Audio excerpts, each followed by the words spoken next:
Kayo sa buntag, manguha ta og suwaki kay hunas diri sa atong dagat no.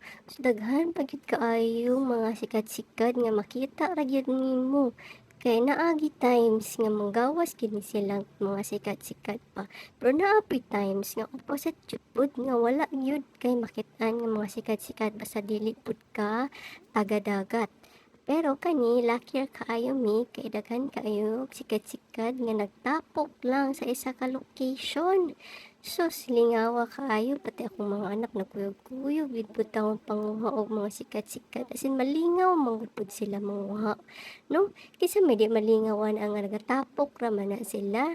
Basta kabalo lang jud ka mangita, makit-an yun nimo kung asa ang kinason diha. Kay naapoy uban nga mangilad, umang dahito sud.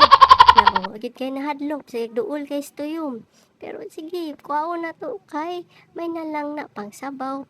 Ug naapoy ko nakitan diri, swaki. Another na po.